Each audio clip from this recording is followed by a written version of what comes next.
Exploring Healthier Masculinity Within Business, a monthly call for executive and senior leaders within industry who too rarely have a space to stop, to breathe, to take off the weight of being a leader of teams and organizations.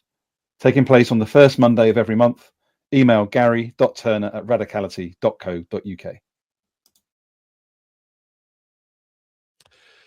Hey everyone, good morning, good afternoon, good evening, wherever you are in the world. Whether you're watching or listening back, we're on Spotify, we're on Apple Podcasts, we're on YouTube, and you can also find the Substack in the Business of Healthy Masculinity Substack, which I'll just pop on the screen very, very briefly. I'm not being biased, except I might be a little bit, but this is probably one of the most exciting conversations. Sorry to the 20 plus of you that have been on already. Just being honest, you've all been lovely. But Scott Leonard from Dad's Kid Club, welcome to the conversation today, and thanks for sparing the time today. Brilliant. Welcome, Gary, and thanks for having us. Well, look, I really did mean that on the introduction. The reason I'm saying that is because I've had a lot of brilliant conversations, Scott, with business leaders, CEOs, consultants, people doing really important work in this space of rehumanizing work, helping us balance this healthy masculine, feminine, this whole journey. But what I've not had is someone that's in the weeds with our next generation, or with dads who are, struggling being a single parent, or, having to navigate being a man in the world when they're being told how to be in a million different ways. So I'd love if you wouldn't mind just giving a bit of a lowdown on who Scott is. I know, big question. And, what you're working on with Dad's Kids Club, and then we can go exploring for a little bit. Great, thank you. A potted history of me. I'm a comms background. I help people, organizations, purpose-led, and businesses essentially communicate better, and that improves their impact. So been doing that for, quite some years, a few decades. And I kind of, with this project, more specifically with this project, I've taken my lived experience and I've combined that with my professional experience and expertise. So I was raised on free school meals.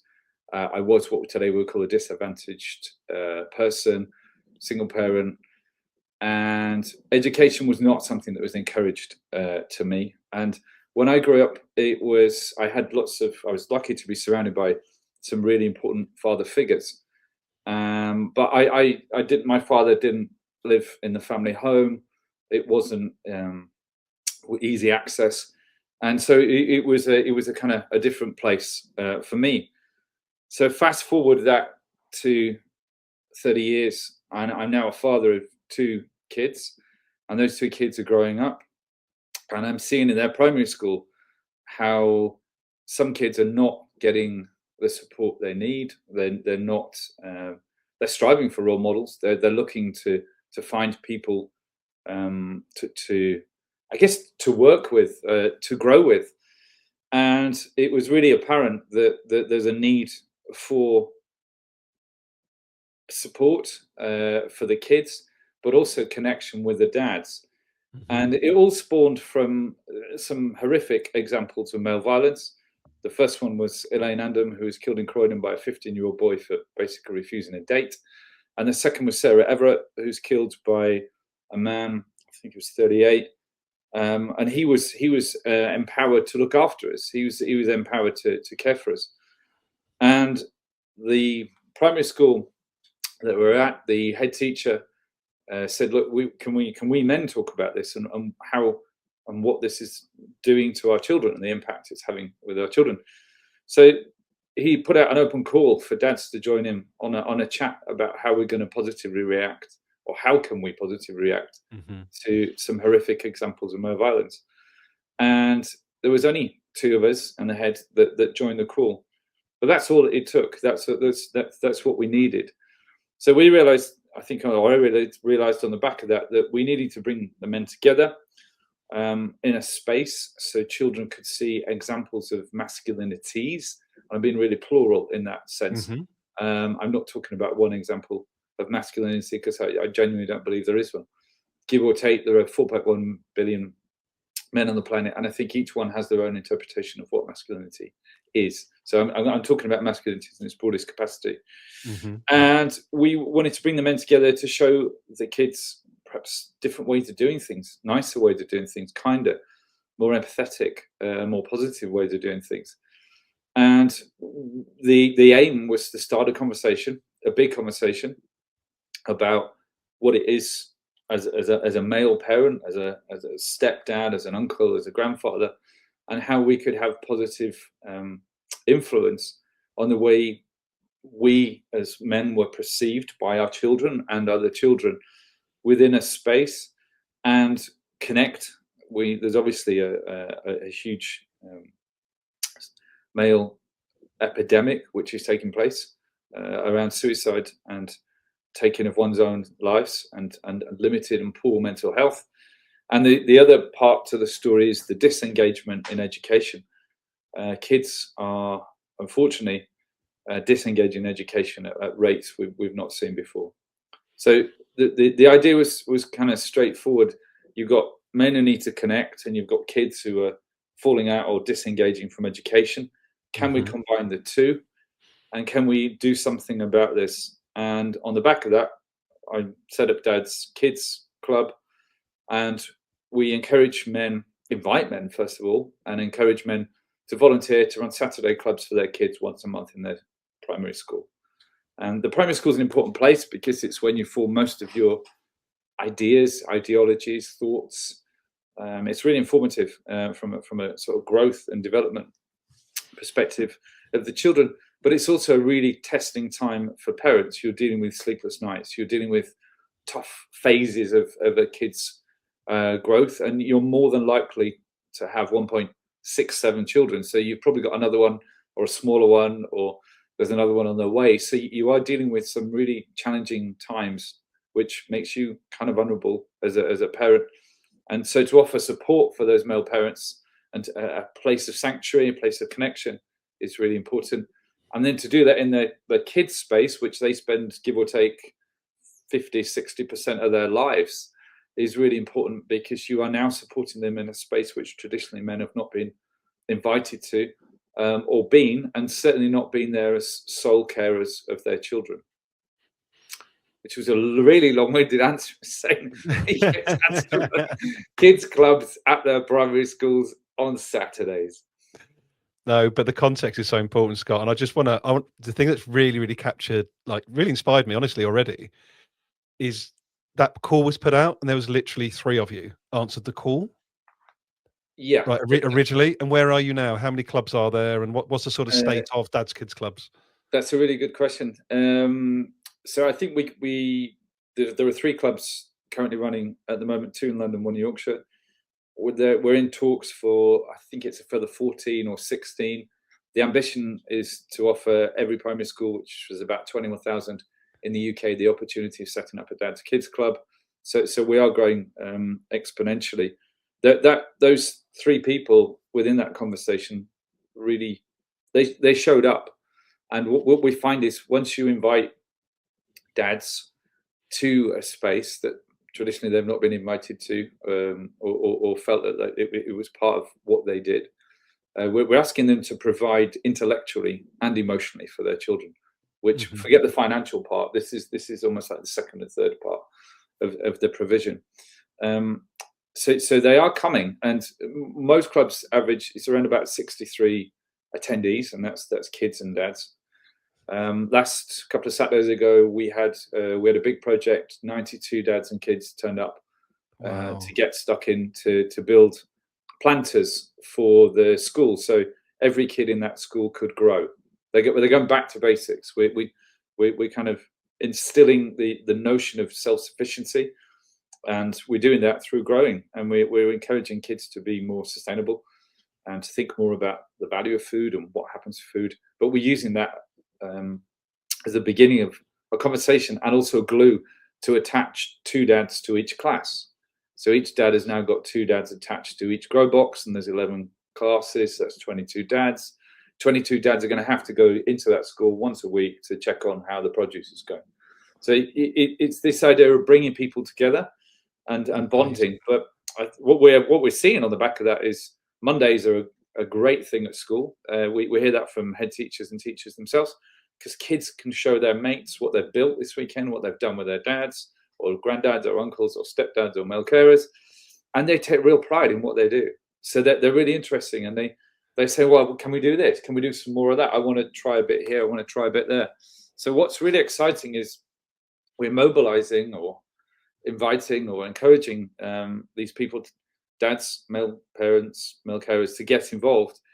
And it's inspiring the kids to get more involved in their learning. We know that 84% of kids are happier at school as a direct result of Dad's Kids Club, and 73% like school more because of Dad's Kids Club. So that's having a profound impact there. But the other important stat on the back of this was 60%, 60 or 61% of dads can or would connect to dads they've met through Dad's Kids Club if needed. Now, only if needed, if they were in trouble or needed help or needed somebody to talk to. But you've got 60% more connected male parent community, and you've got 84% of kids happier at school. So it's paying off, and it's really working. After 3 academic years, we're kind of not only impressed with the stats, but we want more to reap the benefits of inviting male parents into that space. It's really moving me, Scott, and I wasn't even expecting to go to this point, but this is me modeling my own vulnerability as a man. I would have loved to have had exactly what you've co-created when I was 6, 7, 8 years old. Not because my dad's a lovely guy, but he comes from the generation of being what I call emotionally, excuse the language, emotionally suppressed. I'm going to use that language instead. Like he did not know how to express feeling. So when I was bullied as a kid repeatedly for a couple of years, age 12, 13, I did not feel safe to ask him, Dad, I'm hurting. Like, this thing's happened to me. Like, it just didn't feel open to me. Whereas if we were going through that sort of experience together, because he's a brilliant man, very hands-on engineer, he's phenomenal, rebuilt his whole house, So we didn't get to have that experience of connectedness as I grew up through my sort of early singles and up into double-digit age.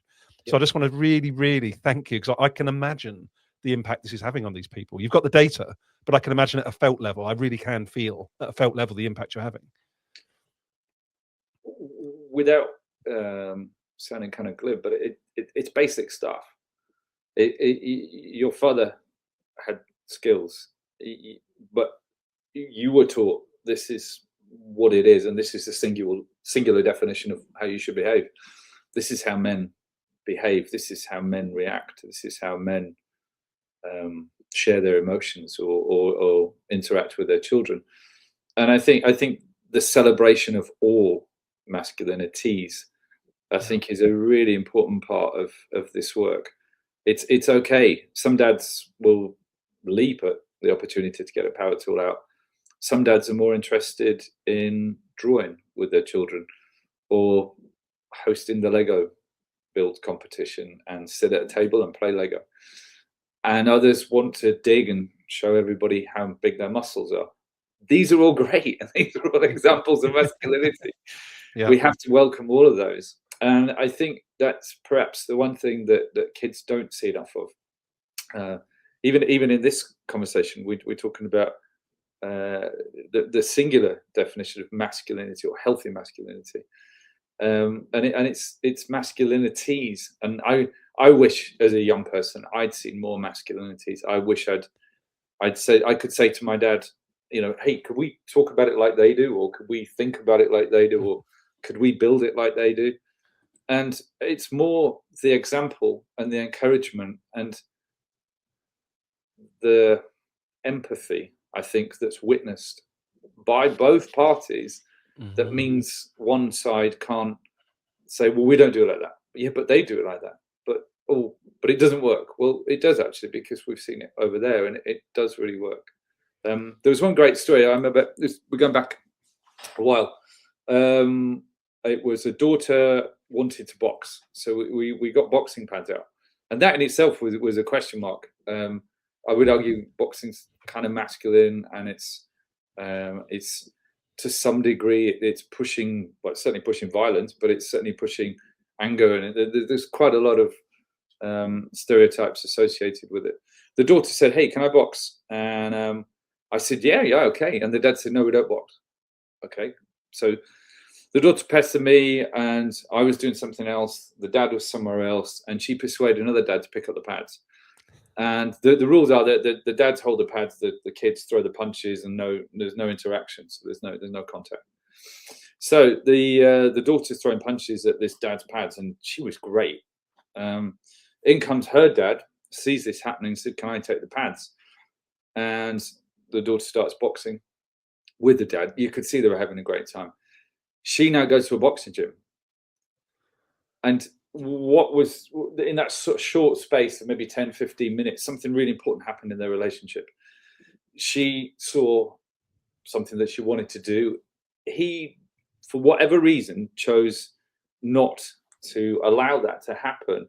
She persisted. She was really tenacious and got what she thought she wanted, or wanted to have a go at. She was trying something new. Mm-hmm. And then in the end, it was him that said, "Give me the pads," that kind of okayed this. And now he takes her to Miguel's boxing gym. So that was really important, a transition from "no, you can't" to "well, maybe you can" to "I'm doing it" to "we're doing it.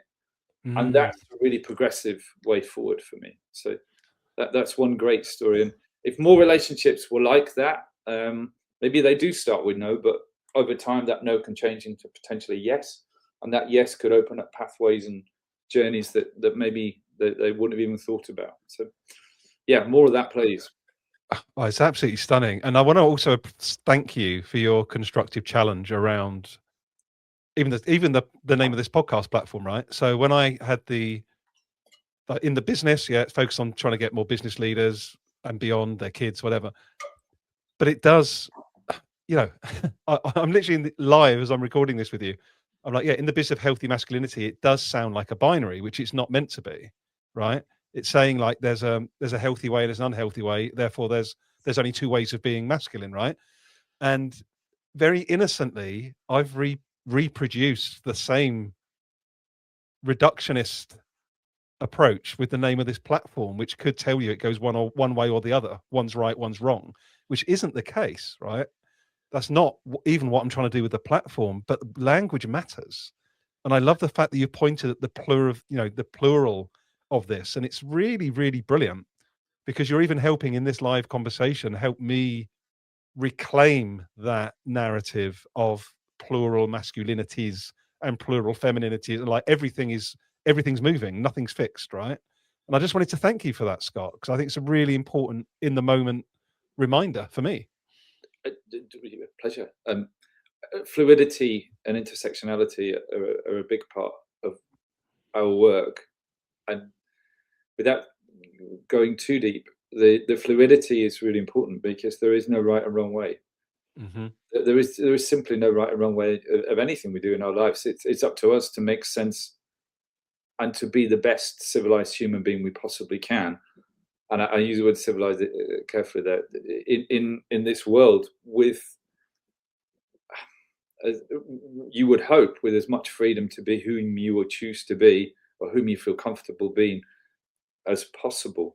So I do think we have to really think about fluidity when we're having any conversation around gender, and hope that it evolves not only today but tomorrow, in the future, and it becomes something far more equal, far more encompassing, and far more inclusive, because there's clearly still fundamental problems within society that we hope will be resolved in the future. But you can clearly see those happening, and they're playing out today, and they will play out tomorrow. And we have to be fluid in the way we describe and talk about things, and open, I think it's probably the other one, and accept that it's intersectional, and there are so many factors feeding into what we are doing and where we are going, that there's no one way, or there's no clear way. The example I often refer to, and forgive me showing my age in this one, but you used to be able to do a degree in David Beckham, but you can't do a degree in parenting. Now that to me is quite stark. You can do a degree in a football player who used to play for Manchester United in England, and that becomes an academic qualification. But you can't learn how to parent empathetically. You can't learn how to parent positively. You can't learn how to parent in ways which empower your children to make really smart decisions for the rest of their life, and they don't go find help in their 20s and blame you for everything. So it seems silly to me that we're kind of, we're so caught up in all these different ways and wonderful ways of doing things. Yet the fundamental things we say, well, we can only do it this way, and we can only do it that way, and this is the way, and that's the way. And if you don't, you're odd, or you're strange, or you're weird, or you're a nerd, or you don't fit in with what we think. So I think we have to show as much, as many different ways as we possibly can, or we kind of going to get stuck with the one thing, potentially, as your childhood memories kind of show us. That's the one way of doing things, and that's how we do things. And if that's not the way, then that's going to be the outcome, and the outcome's going to be what it is. We if we want change, we've got to be prepared to change. Oh, there's a sound bite. I think I've just got one of my quotes for this podcast. Thank you very much, Scott. I like that one. No, but it's real, right? And I think this is you see so much stuff, LinkedIn. I'm on there quite a lot, as we both know, and I know you're there and around. You see so many of these things like got to get out your comfort zone. But the reality of that is very different to the LinkedIn post, right? If you like, we're not used to really. I speak in the I form. It took me a long time to get used to truly being uncomfortable, i.e., not having all the answers or being challenged about something that I thought was absolutely right, but in a safe space where you can actually take that without thinking it's your identity being attacked. There's so much layered up in all of this, Scott, around this truly growing. Yeah, it's so complex. What's that old saying? He's the man with a plan. Well, what if he doesn't have a plan? What if he's got plan B, C, D, and E, but doesn't really have a plan? He's strong because he will lead us to where we need to go. Does he know where we're going? Has he got any idea? Why should he take authority over me? So these are really complex things to do with what we've been programmed in some way, but also what we've chosen to believe. I think we mustn't forget that some of the privileges that we've been presented with, we choose to exploit, I suppose, is probably the word I could find. Yeah, it's really interesting. Actually, I came up. I'm still very much work in progress, always will be.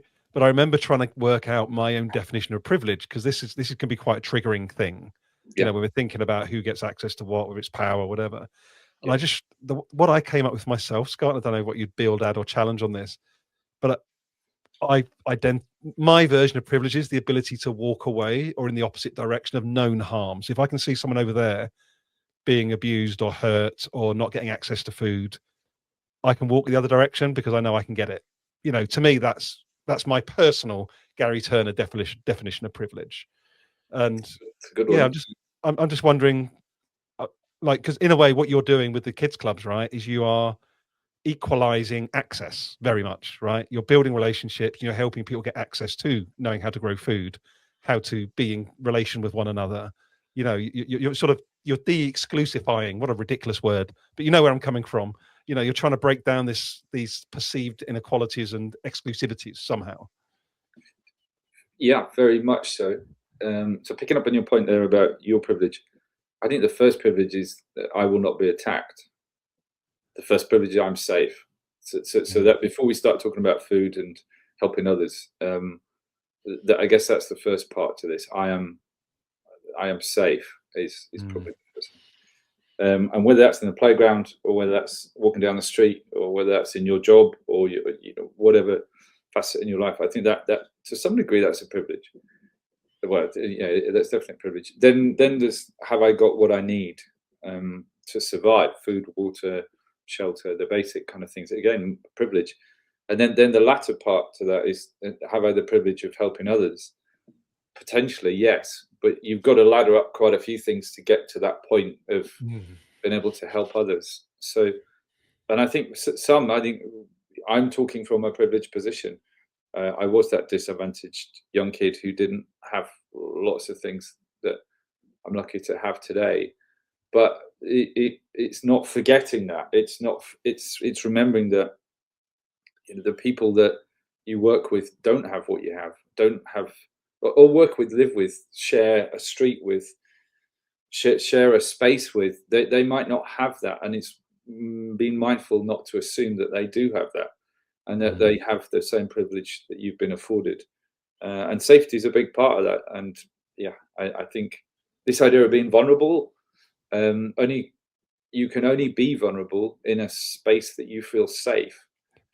And I think a big part of our work is to create a safe space where it's okay not to have to be this or behave like that or act like that, or to say, I need help, or I want to talk about this, or I'm feeling scared, or I'm lonely, or I'm isolated, or what's happening in my relationship, or what's happening in my relationship with my kid, or in my relationship with potentially the kid's mother, or the family is, I'm really struggling. And I think, yeah, a safe space is the first thing we need to provide.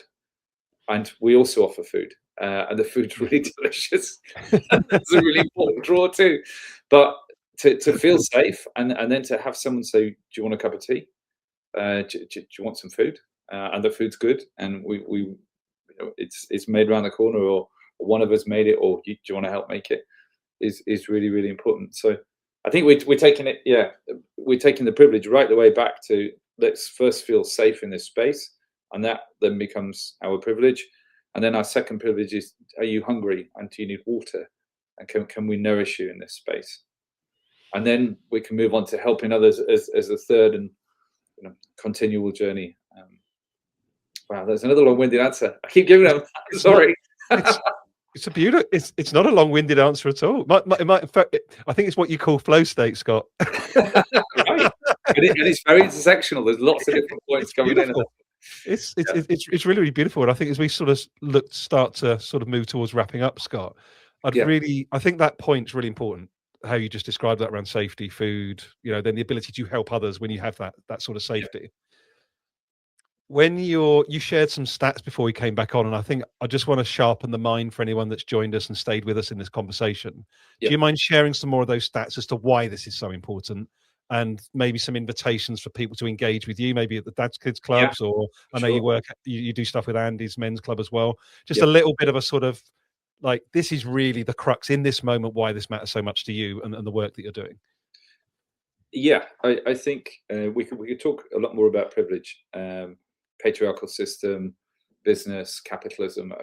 But let's just park over that to one side. I think the immediacy in our work and the relevance of our work it becomes starker and starker the more I journey into this world. On average, sadly, someone takes their life in the UK every hour and 43 minutes. So you've been watching this now for a little while. Someone's halfway to taking their life, probably in the duration if you get into the end of this, which is terrible. And there's a 75% chance that's a man, and there's a very high chance that's a father of some kid, some family that's going to have to find out something bad has happened to their father. So that's one motivation for the work. The second motivation is today at 3:30, when most schools finish in the UK, give or take 4,110 kids will walk out of the school gates potentially for the last time. There's about 1.5 million disengaged kids in the UK between years 6 and 7. So that transitional phase is a really important phase when you go from the primary school, the pastoral, the cared, the nurtured space into the bigger space where you're expected to become more independent, more self-sufficient, and there's less pastoral care put in place. There's about 1.5 million people, young people in the UK that unfortunately are slipping through the net every single year, which is kind of shocking. It's something that we almost allow to happen, and adolescents captured some of that. There are other projects and programs that are capturing some of that, but this is really important work. Since starting Dad's Kids Club, I've become a facilitator at Andy's Man Club, and that's another really important conversation. Last week there were 332 clubs around the UK that meet 7 till 9 on a Monday. Monday's the toughest day of the week for a lot of people. So Monday night, 7 till 9, non-judgmental space, peer-to-peer support, and its aim is suicide prevention. So these are real active conversations that are taking place, and they're important conversations that we join. And Joining that doesn't mean to say you necessarily have to feel suicidal. It could be being there to listen.